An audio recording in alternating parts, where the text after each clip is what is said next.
600-9991.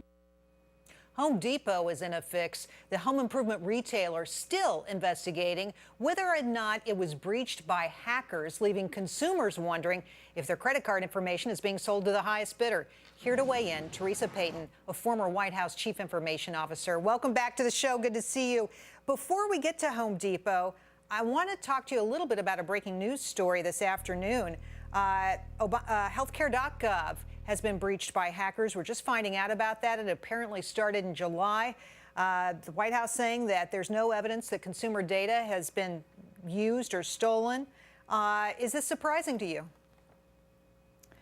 You know, it's not surprising anymore whether it's .gov or .com websites and servers being attacked by cyber criminals. They have wanted to target healthcare.gov. It's been in their laser sites, so I'm not surprised that they found an issue. So we've been talking about Home Depot because that particular breach could be the biggest that we've seen. We assume that all 2,200 stores have been hit just because of the information that we're starting to bring in now. The store itself, the retailers there, not sure exactly what happened yet. Still investigating it. But what we do know is that there's stolen credit card numbers out in what is called the dark web. And that's where some of these bloggers who are writing about this topic are getting their information. What is the dark web and why are credit card numbers there? You ask a great question about the dark web. So basically, think about a digital shopping mall for evildoers. So they are selling your identities, your cards, photos, videos. They even sell malware to attack companies like Home Depot and Target. And so it's really this evil marketplace, kind of like eBay, PayPal, Amazon, all wrapped up together for evildoers, where they can buy and trade and sell very quickly, very cheaply, and make big money. Big money on us. The Target breach, which we talked about last December and covered for some time, impacted 40 to 110 million Americans. This could be bigger. The Home Depot breach could be even bigger. So how much would my credit card information go for, do you think? I mean, what's the selling price?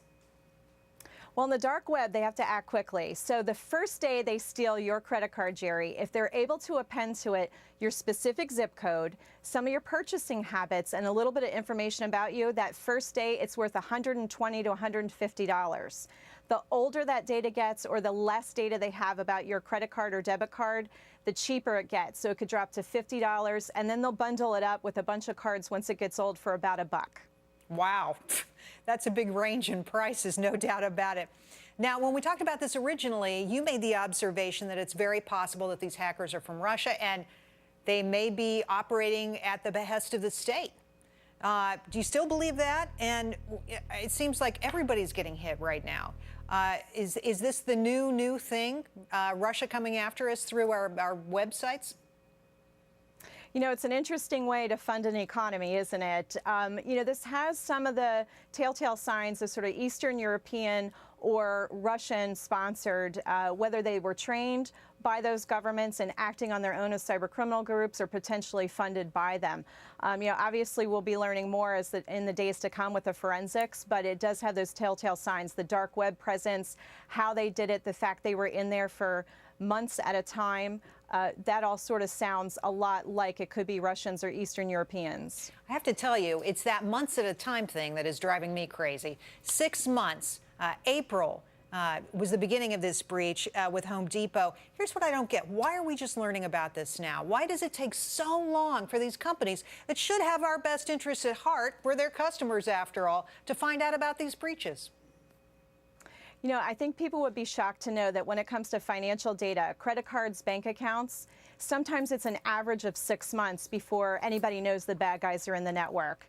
And this spells for us again that as a consumer, you unfortunately have to take matters into your own hands. So we need a neighborhood watch program, and that's the stores, the banks, law enforcement, but especially you, the consumer, being very vigilant and aware about what's hitting your credit card and sounding the alarm if something doesn't sound right. Theresa, thank you. Thanks for having me.